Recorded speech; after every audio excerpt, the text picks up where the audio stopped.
Jonas.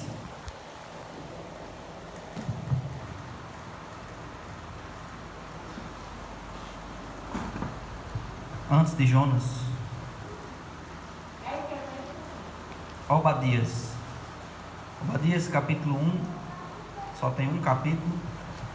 E muitas pessoas poderiam perguntar assim: Obadias, com 21 versos apenas, que mensagem é essa que está em um livro que só tem 21 versos, né? Um livro bem pequenininho, bem escondidinho, mas mensagens muito importantes aqui nesse livro.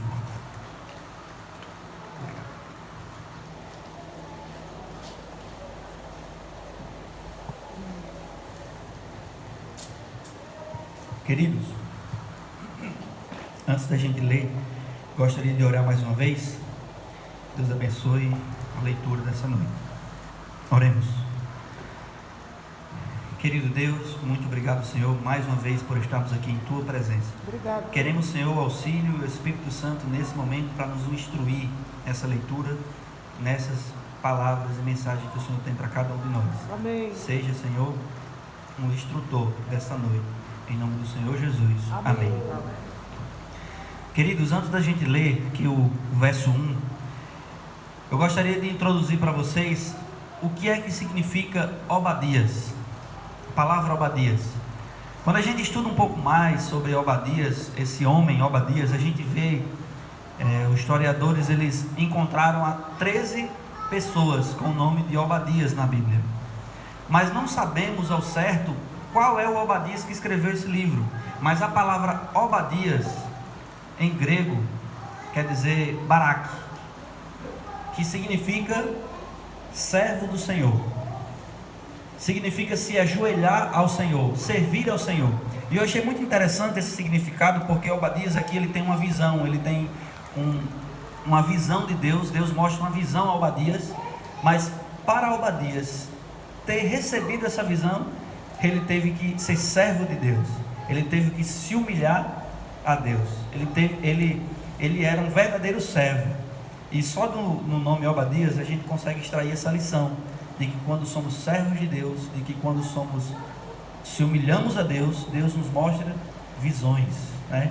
Deus nos dá as suas bênçãos, e aconteceu isso com Obadias. E agora vamos entender qual foi a visão que Deus mostrou aqui a Obadias. Antes de lermos, vou ler aqui só o primeiro verso, o negrito aqui, os pecados e o castigo de Edom. Na Bíblia de vocês está assim, parte de negrito aí o título, os pecados e o castigo de Edom.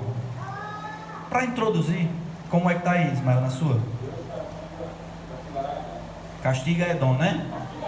Castigará Edom, né? Pronto, então Obadias recebe uma visão dos castigos que vai ter para Edom. Castigará Edom, né? Vai ilustrar agora para Obadias os castigos de Edom. Agora, para a gente entender os textos de Obadias, quem é Edom? A gente já passou algumas mensagens aqui sobre Edom, sobre esse povo, mas quem é Edom? Deixa marcado aí em Obadias e vamos lá em Gênesis, volta um pouquinho. E vamos introduzir e aprender e conhecer quem é Edom, né? Gênesis capítulo 25.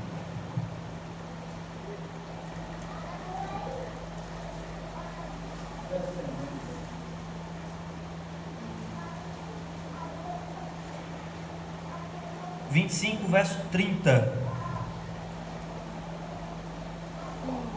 Amém? Diz assim, eu vou ler do 29 para vocês entenderem. Tinha Jacó feito um cozido quando esmorecido veio do campo Esaú e lhe disse: peço-te que me deixes comer um pouco desse cozido vermelho, pois estou esmorecido. Daí chama-se Edom. Daí chama-se Edom. Edom quer dizer vermelho. Então Esaú chegou um dia cansado, exausto do campo, e ele pediu a Jacó um cozido de lentilha, um cozido vermelho. E se a gente estudar mais um pouquinho, ler o capítulo, a gente entende que, a gente vê que Jacó só deu esse cozido em troca de uma coisa, da primogenitura. Então Esaú trocou ali a sua primogenitura por uma sopa de lentilha, por um cozido de lentilha. E lentilha é vermelho, daí chamou-se Edom, porque Edom significa vermelho. Então a partir daí Esaú ficou conhecido como Edom, porque ele trocou a sua primogenitura por uma sopa vermelha. Então a gente já sabe quem é Edom, né? Agora, os castigos de Edom aqui não estava se referindo apenas a Esaú. Os castigos de Edom estavam se referindo ao povo de Edom. E o povo de Edom morava numa terra muito rica. A descendência, a gente conhece a história da descendência de Jacó, que é o povo de Israel, né? Teve ali toda a trajetória, Moisés, teve ali toda aquela história do povo sendo liberto do Egito. Esse é o povo de Deus que conhecemos na Bíblia. Mas em paralelo ao povo de Deus, tinha o povo de Edom, que era irmão de Jacó. Então Jacó formou uma descendência dos israelitas e Esaú formou a descendência dos edomitas. E um foi para um lado e o outro foi para o outro. E o interessante é que onde Esaú se estabeleceu foi também no lugar vermelho. Olha só como o homem gostava de coisa vermelha. Ele foi para uma terra nas colinas, onde ficava entre o Mar Vermelho e o Mar Morto. E lá era uma terra vermelha. Nessa terra era vermelha porque era muito rica em ferro e cobre, minério de ferro e cobre. Por ser uma terra rica, por ter vários minerais, Edom também ficou um povo rico. Se tornou um povo rico, né? E outra coisa que tornava Edom um povo muito rico é porque era caminho. Se tinha que atravessar ali aquele litoral, aquele local, tinha que passar por Edom, porque um lado era o Mar Vermelho, o outro era o Mar Morto, não dava para passar, tinha que ser pelo território de Edom. Então ninguém queria se opor contra Edom, porque senão ficava trancado, sem poder ir para a Mesopotâmia ou para o Egito. E o interessante é que a força dos edomitas, a força do povo de Edom foi aumentando a cada dia, e agora começou a nações fazer alianças com o povo de Edom. E Edom cada vez foi ficando mais forte, porque tinha povos, tinha aliados com eles. E a outra vantagem que o povo de Edom tinha, como eu falei, eles moravam em colinas e moravam em lugares altos, então eles tinham vantagem também, táticas de exército, porque ninguém iria atacar o povo de Edom, porque eles moravam alto, longe, eles conseguiam ali contra-atacar qualquer exército que viesse contra Edom. Eles tinham riqueza, poder, aliança com outros povos. Eles estavam ali muito satisfeitos com o que tinham. O povo de Edom já tinha tudo. E o interessante é que a gente vê também nos versos seguintes que Edom tinha os melhores sábios. Edom tinha muitos sábios que controlava ali toda a sabedoria daquele povo, que orientava, que cuidava das finanças da terra, que controlava tudo. Tinha pessoas experientes, sábias. Edom era um povo rico em todos os aspectos que possamos imaginar. E o que tornava Edom mais rico era a parte comercial, porque toda caravana que tinha que ir para Egito ou Mesopotâmia teria que passar por Edom. E aí lá em Edom, com certeza o povo de Edom tinha pousadas, tinha comércio, e isso trazia riqueza ainda mais para a cidade. Então, além de Edom já ser uma cidade muito rica, um povo muito rico, eles ainda, cada vez que passava o tempo, ficavam mais ricos ainda. E o povo de Edom também era conhecido como um povo que tinha guerreiros valentes, fortes, que jamais eram destruídos, que sempre vinham com vitórias para casa, para o seu povo. Esse era o povo de Edom. Era um povo praticamente inabalável aos olhos dos homens. Mas certo dia, Obadias recebeu uma visão sobre o castigo de Edom. Vamos ler? Verso 1. A visão de Obadias. O verso 1 até o 3 diz assim: a visão de Obadias.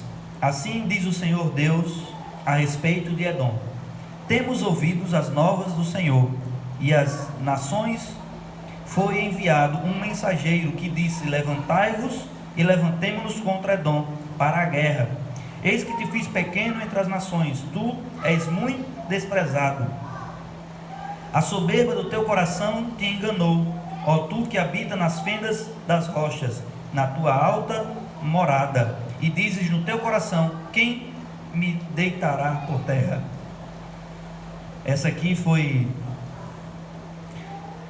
uma visão que Obadias teve, que o mensageiro começou agora a chamar os vizinhos de Edom para guerrear contra Edom. Que o castigo de Edom estava ali se aproximando dos edomitas, estavam prestes a receber a sentença, mas ainda no seu coração, ainda se perguntavam: quem poderá nos derrotar? Com todo esse poder, com toda essa riqueza que nós temos, quem poderá nos vencer? Mas no verso 10 ao 12, eu quero ler aqui para vocês por que Edom recebeu essa sentença de ser destruído pelos povos vizinhos, né? Que no verso 10 diz assim, ó: por causa da violência feita a teu irmão Jacó, cobrir-te-á a vergonha e será exterminado para sempre. Primeiro motivo, qual foi o motivo? Por causa da violência contra o teu irmão Jacó.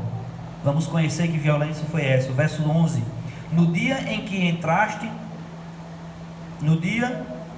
que, estando tu presente, estranhos lhes levaram os bens, e estrangeiros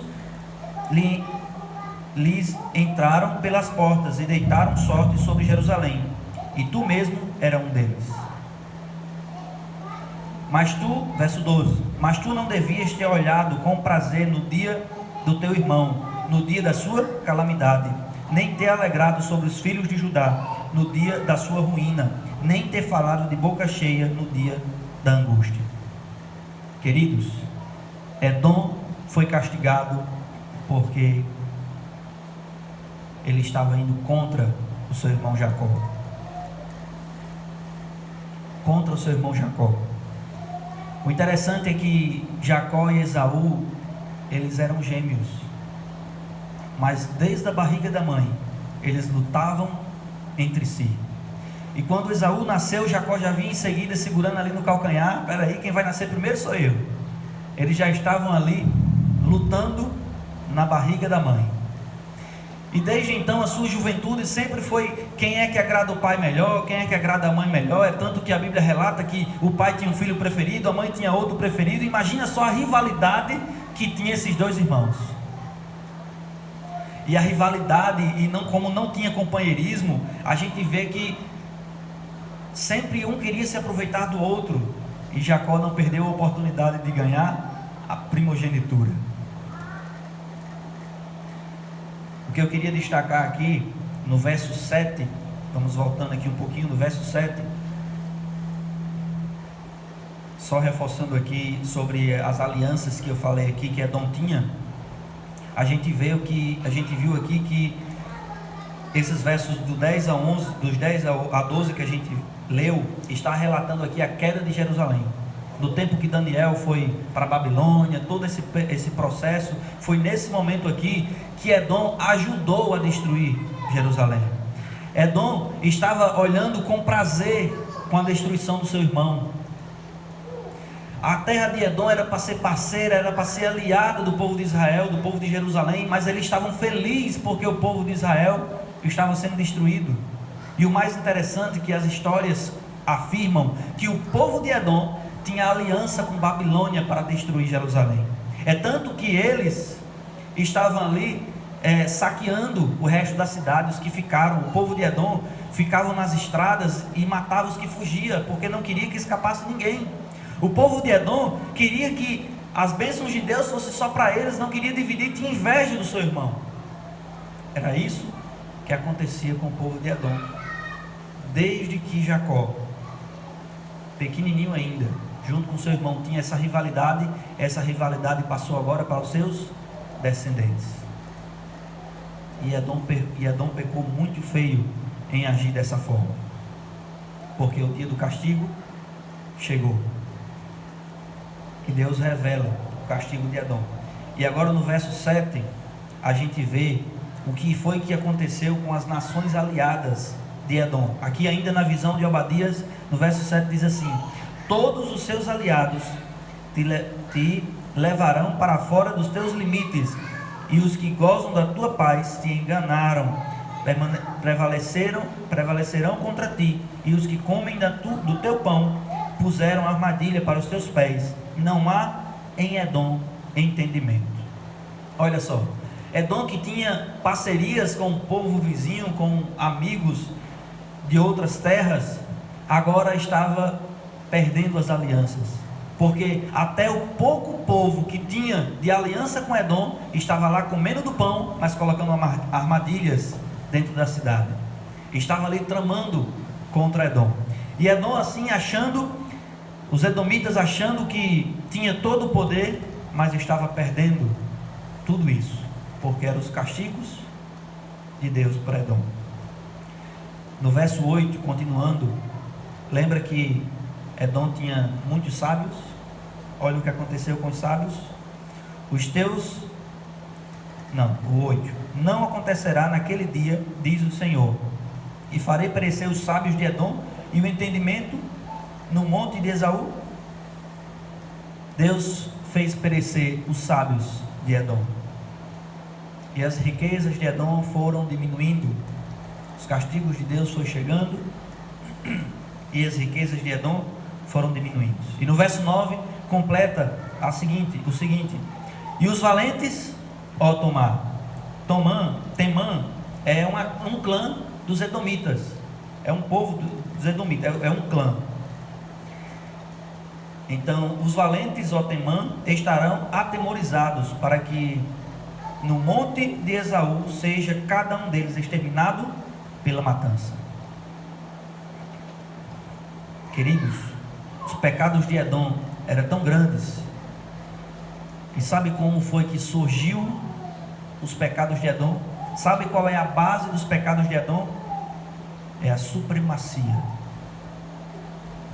Edom tinha tudo para seguir os passos do irmão Jacó. O povo de Edom tinha tudo para se reconciliar, para também aceitar as mensagens de Deus. Mas o povo de Edom começou a querer lutar as suas próprias batalhas, conquistar os seus próprios tesouros, e começou a se encher de si. E o povo de Edom começou a adquirir riquezas, poder, aliança, e tudo que eles queriam e adquiriam era para eles, apenas para eles, era tudo para eles. Eles viam tudo como território deles. E o interessante é que a supremacia de eles querer ser melhor do que qualquer outro povo fez eles serem castigados, fez eles pecar. Porque Edom, eles achavam que era melhor do que Jerusalém, era melhor do que o povo de Israel, porque tinha riqueza, porque morava num lugar alto, ninguém poderia derrotar o povo de Edom. No verso 3 a gente vê no finalzinho: quem me deitará por terra? Edom tinha essa mensagem no seu coração: quem me deitará por terra? O povo de Edom tinha supremacia, a vontade de querer ser melhor do que o outro, melhor do que qualquer um. Era esse o desejo de Edom, ser melhor do que qualquer um.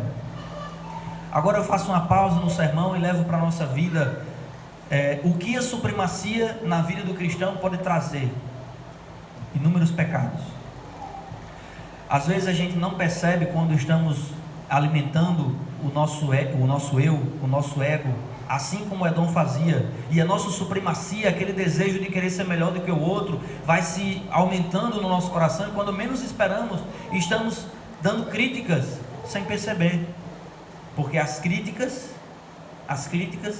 faz a pessoa se levantar. Sabe por quê? Porque a pessoa acha que rebaixando o outro, ela se levanta. É o sentimento que o mundo oferece, é o sentimento que o mundo ensina. O mundo hoje está sempre ensinando críticas, rebaixar alguém, A política hoje em dia a gente vê que ninguém se promove apenas pelo que faz, mas se promove rebaixando o outro. Não existe política você dizendo o que vai fazer. Existe política você acusando o outro, derrubando o outro. Essa é a política que a gente conhecemos. Eu nunca vi um candidato subir num palanque e apenas dizer o que ele vai fazer. Ele diz o que o outro não fez. Então as pessoas querem se promover acusando os outros, excluindo os outros, criticando os outros. E Edom fazia isso. Eles só queriam se promover às custas das misérias dos outros. E a gente levando essa questão da supremacia, a gente vê que alguns cristãos, alguns de nós, temos um pouquinho da supremacia quando criticamos alguém na igreja. Quando às vezes fazemos críticas desnecessárias, porque nos achamos tão bonitos naquele dia, que quando vemos um irmão menos bonito ou com menos arrumado, temos o prazer de dizer: ei, essa saia está feia, né? Ou essa blusa tá rasgada ou está feia, você veio com a mesma blusa da semana passada. Isso não ajuda o irmão, mas você faz se sentir que você não trocou, que você tem um look melhor, faz você se sentir melhor. E as pessoas têm esse desejo muitas vezes de criticar alguém para se sentir melhor, mas esse não é o desejo de Deus. As pessoas às vezes se acham tão bonito quando faz academia, que está mais bombado, que está mais sarado, aí quando vê um mais cheinho diz: ei, você engordou, não foi? Mas por que você precisa dizer isso, se isso não vai ajudar a pessoa? Aquela pessoa sabe do seu peso, dos seus quilos. Por que a gente sente necessidade de fazer isso? Mas quando a gente diz isso, nos lembra que a gente está melhor. E é essa supremacia que fez Edom receber esses castigos. Edom começou apenas com pequenas críticas, com pequenas coisas, de criticar o irmão, de criticar o próximo. E o interessante é que, se a gente não tomar cuidado, a crítica que fazemos, ou os comentários que fazemos com os nossos irmãos, vai tão distante que a gente pode não ouvir mais a voz do Espírito Santo. E o apelo dessa noite é que a gente, ao invés de criticar, a gente elogie. Chegue para o irmão e diga: seu sorriso é lindo. Você está com a camisa hoje perfeita. Você está bonito com essa roupa. Hoje você está especial. Irmão, que bom que você chegou cedo. Eu estou feliz com sua presença. São frases que devemos dizer no dia a dia, e não as frases dizendo assim: ei, você chegou muito atrasado hoje. Calma, dê pelo menos boa noite, não é? Existem às vezes coisas que são desnecessárias, a gente não conhece o motivo, mas isso nos faz lembrar que a gente chegou mais cedo do que fulano, quando a gente diz que o outro chegou atrasado. E a gente aprendeu recentemente, um tempo atrás eu aprendi no Instagram, que às vezes o Instagram não dá para aprender nada, mas se você procurar direitinho, aprender alguma coisa. E no Instagram tinha uma mulher dizendo que a gente só deve fazer a crítica dos 5 minutos.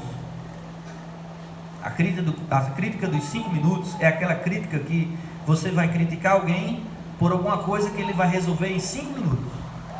Um exemplo disso é se eu disser: Marco Júnior, sua camisa está suja. Tem como você limpar, que escorou na parede ou algo do tipo? Então ele vai lá e resolve em 5 minutos. Ou a barguia de alguém está aberta, então você vai lá, orienta, dá aquela crítica construtiva e ele vai lá e conserta em 5 minutos. Algo que dê para resolver em 5 minutos, assim a gente tem que chegar e orientar e aconselhar, dar uma crítica construtiva. Mas quando não se resolve em 5 minutos, fique na tua, não faça que nem o povo de Edom, porque o povo de Edom, ele queria ser mais do que todos. Então se ele visse um erro em qualquer pessoa, em qualquer um, ele estava apontando. A supremacia de Edom foi tão grande que chegou o dia do juízo. E eu gostaria de trazer vocês agora para os versos 29 ao capítulo Gênesis, capítulo 25. Vamos voltar lá para o texto que a gente tinha lido. Gênesis capítulo 25, verso 29 ao 33. Vamos reler de novo aqui o verso 29 e 30.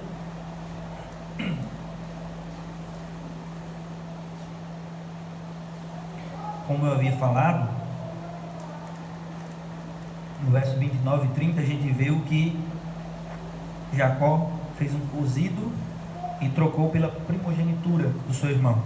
E aí no verso 31 diz assim, vamos ler do 29 novamente: tinha Jacó feito cozido, cozinhado, quando esmerecido veio do campo Esaú. E lhe disse: peço-te que me deixes comer um pouco desse cozinhado vermelho, pois estou esmorecido. Daí chama-se Edom. Disse Jacó: vende-me primeiro o teu direito de primogenitura. Ele respondeu: eu estou a ponto de morrer. Do que me aproveitará o direito de primogenitura? Então disse Jacó: jura-me primeiro. Ele jurou e vendeu o direito de primogenitura a Jacó. Irmãos, aqui a gente viu o acordo que Jacó fez com Esaú. E esse acordo a gente consegue perceber no foco que Jacó tinha e no foco que Esaú tinha. Esaú, a Bíblia relata, deixa claro que ele estava esmorecido, cansado. Mas também a gente lendo para trás um pouco, a gente vê que Esaú era o homem do campo e Jacó era o homem da casa, era o homem que morava em tendas, que ficava em casa. Mas Jacó estava com um cozinhado vermelho, provavelmente não muito longe de casa. Mas o cheiro daquela comida, o cheiro daquela sopa, daquele cozinhado, quando Esaú chegou, cansado, esmorecido, ele só queria aquilo. Ele só queria satisfazer os desejos da carne. Jacó não pensou no direito de primogenitura, ele não deu a mínima. Esaú não deu a mínima para o direito de primogenitura, mas Esaú estava se preocupando apenas com o seu corpo, com os desejos carnais. Talvez Jacó estivesse ali próximo à sua casa e Esaú dando mais alguns poucos passos, estava na sua casa e poderia comer qualquer outra coisa, mas ele abriu de mão do que era importante para satisfazer o desejo da carne. E a gente vê que Jacó e Esaú sempre lutavam entre si, e Jacó ele tinha uma visão espiritual, Esaú tinha uma visão carnal.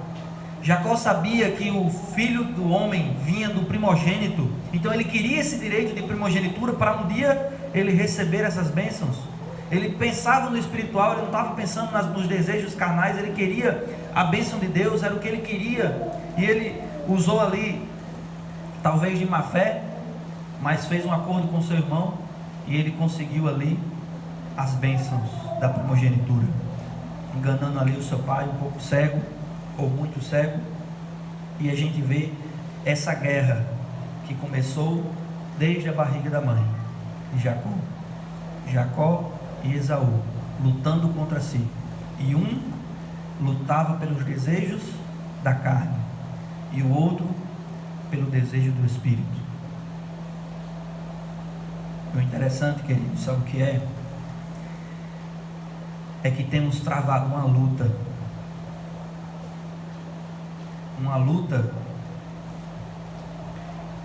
que nós só podemos vencer essa luta se a gente for que nem Jacó, pensar com o Espírito, não pensar com a carne. A gente não pode vencer o mundo pensando que nem Esaú, chegar esmorecido e querer satisfazer apenas os desejos carnais, mas sim ter paciência, calma e esperar as bênçãos de Deus na nossa vida. Eu gostaria de ler Gálatas 5, verso 16 e 17.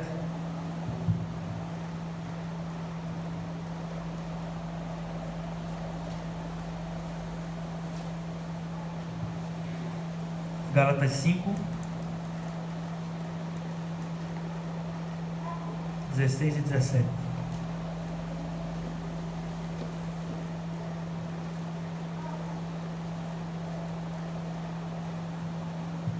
Amém? Depois de Coríntios, 2 Coríntios, página 157 da Bíblia, a capa preta, diz assim: espera, tem.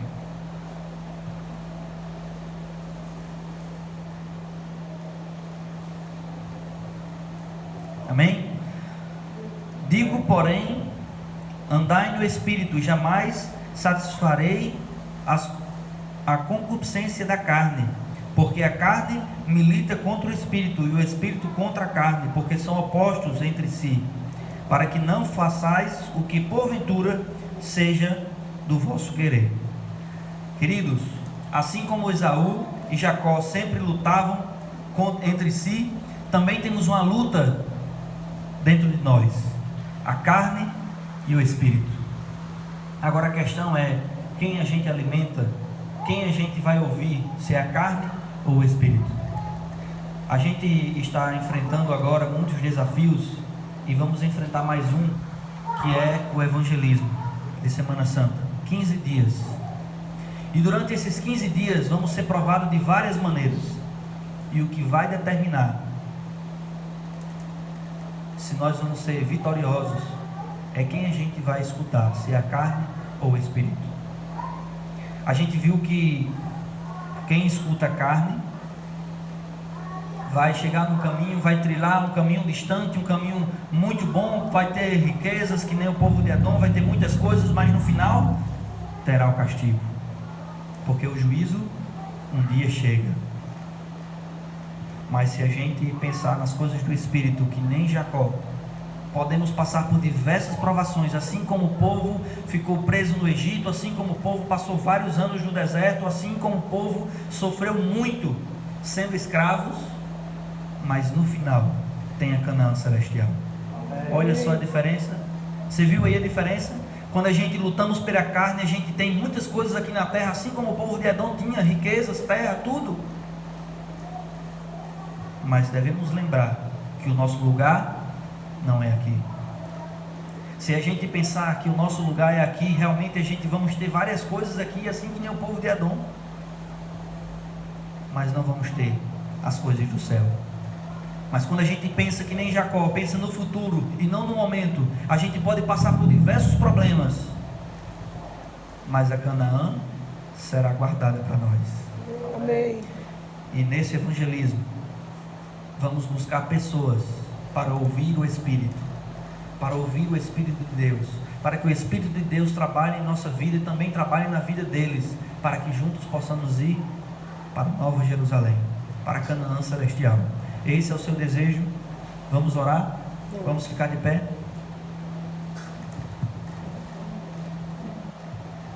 Oremos.